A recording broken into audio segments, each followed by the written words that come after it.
안녕하세요. 배신의 장미입니다. 오늘의 사연 시작하겠습니다. 역시나 사람은 고쳐 쓰는 거 아니더군요. 절대로 그 인성과 습성은 변하지 않는 거였었는데 또 이렇게 인생 하나를 배우네요. 저는 오늘 제 동서 이야기를 좀 해볼까 합니다. 말도 많고 탈도 많았던 저와 동서와의 관계. 고부간의 갈등 못지않게 많은 결혼하신 분들을 힘들게 하는 것이 바로 동서지간인데 형님 된 사람으로서 부끄럽게도 저는 동서와 그렇게 돈독하게 지내질 못했었습니다. 성격적으로 맞질 않는 거? 이 나이 들어 같은 동성인데 성격 조금 안 맞는 거 충분히 맞출 수 있죠.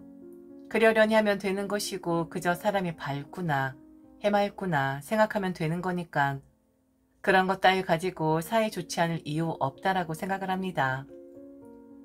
제가 동서와 사이가 좋질 못하는 이유는 바로 제가 하는 말을 모두 다 오해를 하고 다르게 받아들이는 동서의 그 행동과 제가 자신보다 못한 사람이라는 정의를 내린 뒤 저를 무시했었던 몇 가지 일들이 있어서 사이가 좋지를 못하는 거랍니다.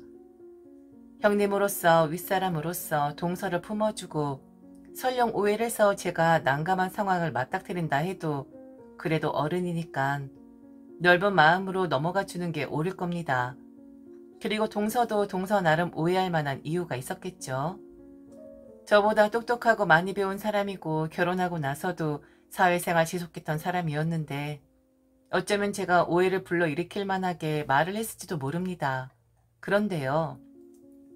제가 그렇게 막 말을 돌려가면서 어렵게 풀어내는 사람이 아닙니다. 딱 저기 화장실이면 화장실이구나 할 사람이지 스무고개 하듯이 그렇게 풀어내는 사람이 아니에요. 몇 가지가 있었는데 너무 답답하기도 하고 그리고 역시나 그랬었구나. 동서란 사람은 그런 사람이었어. 라는 것을 새삼 다시 알게 된 지금 이 시점에서 신나게 우리 동서 험담 좀 해볼랍니다. 만일 제 이야기를 들으시고 제 행동과 말에도 오해를 불러일으킬 만한 것들이 보인다면 가차없이 꾸짖어 주세요. 아직은 행동과 말 교정할 수 있는 그래도 말귀는 알아먹는 그런 나이거든요. 똑똑하고 세련되고 아주 말쑥한 동서가 들어왔습니다. 말투부터가 아주 남달랐어요. 잘난 사람이라는 게 딱 티가 나는 그런 말투 아실까요? 실제로 동서는 대학 때 잠시 아나운서를 꿈꿨었다고 합니다. 외형도 아나운서랑 잘 어울리는 사람 같았고 목소리 톤 자체도 믿음이 가는 그런 유형이었는데 했으면 잘했겠다 싶더라고요. 그런데 동서가 저를 무시한 건지 아니면 자기보다 못한 사람이라 생각을 했는지는 모르겠지만 처음에 저를 좀 제외하는 식으로 말을 하더라고요. 형님은 모르시니까 집안 살림만 하셨으니까 어차피 밖에 나가는 거 싫어하시니까 그러니 저희만 다녀올게요. 라는 식으로 말이죠. 이게 무슨 말이냐면 시댁의 식구들 모이는 경우들이 있으면 행사 끝나고 나서 가끔 형제들끼리 나가서 맥주 한잔을 한다든지 하는 이벤트가 생기면 저란 사람은 대화에 끼지를 못할 수도 있으니까 그냥 쉬라고 하는 겁니다. 어차피 밖에 나가는 것도 별로 안 좋아하고 그리고 다 나가면 어머님 아버님이 심심해하시지 않겠냐고 식사를 하셔도 출출하실 수도 있으니 형님 한 분 정도는 집에 계셔야 할 것 같다면서 제 참석을 만류하고 들죠. 아주 똑 부러지는 목소리로 말을 하는데 남편 같은 경우엔 자기 동생의 처의 말이다 보니 뭐라 대꾸하기도 뭐하고 서방님 같은 경우에 너무 똑 부러지게 동서가 말을 하다 보니 그 기세에 눌려 아무 말 못하고 저 같은 경우에 내가 함께하는 게 좀 불편한가 싶어 괜히 어색한 표정 짓게 되고 그런 난감한 상황을 몇 번을 만들더라고요. 우리 동서가 말이죠. 형님은 어차피 대화 주제에 끼지도 못하시잖아요.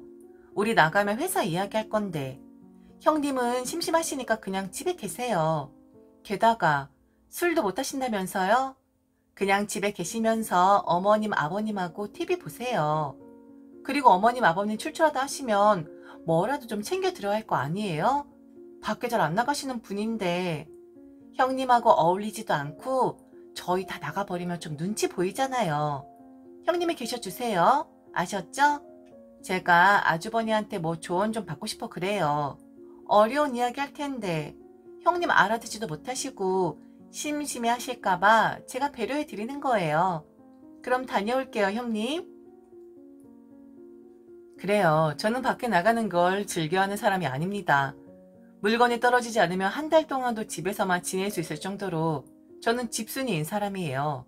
술, 지금까지 한 번도 입에 대본 적이 없습니다. 종교적인 이유가 있어서 그런 게 아니라 사람들이 술에 취해 비틀거리는 모습 보면 별로 보기 좋아 보이지 않았고 집안 식구들 자체가 술을 마시는 사람들이 없습니다. 일부러 멀리한 게 아니라 관심이 없었던 것이고 마셔보고자 하는 생각 자체도 없었고 그리고 옷매무새 망치는 일 하고 싶지 않아 그랬던 것도 사실입니다. 또한 동서의 가슴 찌르는 말, 형님은 못 알아들으시잖아요. 어려운 이야기라서 심심할까봐 라는 저 말, 참 아픈 말이긴 한데 저는 직장을 한 번도 가져본 적이 없어요. 일을 해볼까도 생각을 했었지만 지금의 남편을 만났고 바로 결혼을 해서 일을 할 기회가 없었죠. 못 알아들을 수도 있습니다. 경험해보지 않았으니 당연히 모르는 거 아니겠습니까? 그런데 참 말이 예쁘게 들리질 않더라고요. 그런 말에 발끈하면 뭐 할 것 같아 웃으면서 어차피 나는 안 가려고 했다. 둘러댔지만 속으론 좀 그렇더라고요. 저 사람이 왜 저렇게 말을 하는 걸까? 궁금하기도 했었고요. 그날은 남편도 머쓱했는지 둘만 나가 데이트하라고 했고 제게 기분이 너무 나빴을 것 같다. 동생에게 한마디를 해야겠다 했지만 그러지 말라고 했습니다. 이 집이 식구가 된 뒤 이 집안 사람들 참 점잖은 사람들이에요. 남의 말을 하는 경우도 없고 서로 핏대 세우며 말하는 경우도 없고 무엇보다 말을 옮기는 그런 사람들도 아닙니다. 가끔은 입에 자물쇠를 채웠나 할 정도로 조용하다 못해 아무도 없는 것 같은 착각을 불러일으킬 만큼 정적이 흐르는 집안이었는데 그 정적을 깨는 사람이 바로 동서였습니다. 좋았죠. 밝은 사람이 들어와서 딕션 훌륭하게 또박또박 말을 할 때마다 귀를 때리는 그 느낌도 좋았고 어쩌면 저렇게 하고 싶은 말이 많을까? 저 사람은 힘들지도 않은가 보다 생각을 했었는데 이 사람이 제가 마음에 들지 않나 봅니다. 동서지간이 흔한 기싸움일 수도 있고 사회생활하고 역동적으로 살아가는 사람 입장에서 저란 사람이 게으르고 느리고 활동성 제로인 것처럼 사는 그런 사람으로 보였을 수도 있어요. 그런데 사람마다 처해진 상황이 다른 거잖아요. 왜 저를 콕 집어 저리 무시를 하는 건지 그리고 그 부분에 대해 짚고 넘어가야 하는 건지 고민을 하고 있을 때 다시 한번 동서가 저를 흔들어 놓더군요. 일을 왜 안 했냐라는 말이었습니다. 그렇게 나이가 많은 것도 아닌데 일을 안 하면 사람이 도태되는 법인데 만일 제 나이가 지금 동서의 나이였다면 절대로 결혼을 못했을 거라 하더군요. 요즘 남자들은 일 안 하는 여자들을 혐오한다면서요.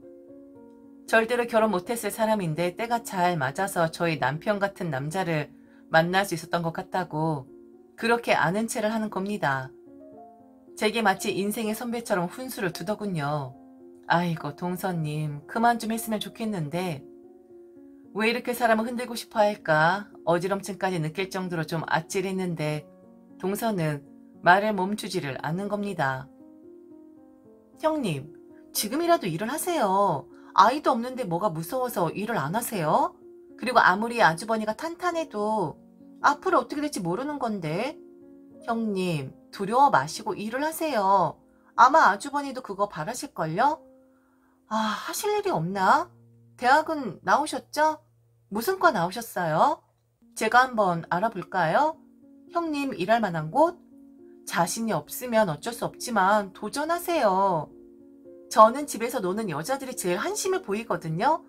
그런데 결혼을 했는데 제가 가장 한심해하는 부류의 여자가 내 형님이라니 좀 그랬어요? 심한 말 한번 할게요. 확 머리통을 깨버리고 싶더라고요. 말을 안 하는 것 뿐이지 말을 할 줄 몰라서 안 하는 게 아니랍니다. 나와는 다른 사람이고 그 사람의 의견 존중해서 그러려니 하는 것이고 그리고 가족들끼리 얼굴 붉혀봤자 좋은 일 없으니까 가만히 있었던 거예요. 그리고 형님 노릇한다는 그런 느낌도 주고 싶지 않았고요. 그런데 이 정도면 저 한마디 할 만하지 않나요? 제가 한마디 한다고 해서 동서 쥐잡듯이 잡는 형님 되는 거 아니지 않나요? 저는 동서의 손을 잡고 그랬어요. 동서가 똑똑하고 말도 잘하는 거 아주 잘 아는데 동서, 나는 일할 필요가 없어. 사람들이 일을 왜 하는 걸까? 나의 발전을 위해서? 내가 원하는 직업이라서? 정말 그럴까? 돈이잖아. 돈이 필요해서 일을 하는 거잖아? 우리 남편이 바랄 거라고? 우리 남편 앞으로 어떻게 될지 모른다고? 어떻게 돼도 걱정이 없어, 동서. 나는 일을 하지 않아도 되는 그런 사람이거든? 돈을 벌 필요가 없다는 말이야. 내 말 무슨 말인지 알아들을까? 아무도 이야기를 안 해줬겠죠. 우리 시댁 사람들이 그런 사람들입니다. 저는 소위 말하는 갑부집 딸입니다. 우선 할아버지에게 받은 것부터 아버지, 그리고 외할아버지, 어머니, 죄송하지만 좀 자랑 좀 할게요. 차고 넘칩니다. 일을 할 필요가 없어요. 돈을 궁해본 적 없고 돈 때문에 일을 해야 한다라는 생각을 단 한 번도 한 적이 없어요. 대학은 한국이 아니라 외국에서 나왔고요. 잠시 통역사를 해볼까 했었는데 그때 남편을 만난 거였습니다. 기회를 놓쳤고 사는데 전혀 지장이 없으니까 지금의 상황에 안주하면서 산 거예요. 사람이 게을렀구나, 인생 안일하게 사는구나 하시면 할 말은 없는데 그렇게 치열하게 살 필요가 없었던 거였습니다. 저는요. 이후 저에 대해 알게 되었죠. 서방님을 통해서요. 잠잠했습니다. 그런데 한 가지 더 사람을 흔들어 놓는 일이 생겼는데 동서가 제 말을 오해를 한다고 했잖아요. 왜 그런 말이 나왔는진 아직도 저는 모르겠습니다. 그런데 제가 동서에게 태어날 미래 아이에게 제 모든 재산을 주겠다고 했답니다. 아이가 없으면 나중에 어떻게 하냐라는 말을 하긴 했었죠. 그 많은 재산 어찌할 거냐 하길래 나눠줄 생각이라고만 말했습니다. 저희 집안 식구들이 다니는 병원과 저희 식구들과 인연이 있는 학교에 원래부터 기부를 많이 했었기에 저 또한 그리하지 않겠냐, 나눠줄 생각이다 라고만 말을 했는데 저 말이 어떻게 자신의 아이에게 다 준다라고 들렸을까요? 참 귀신의 코칼 노릇이더라고요. 그리곤 떠벌리는 겁니다. 시댁 식구들 다 있는 자리에서 확인이라도 받는 것 마냥 형님 주실 거죠? 얼른 아이 낳아야겠다.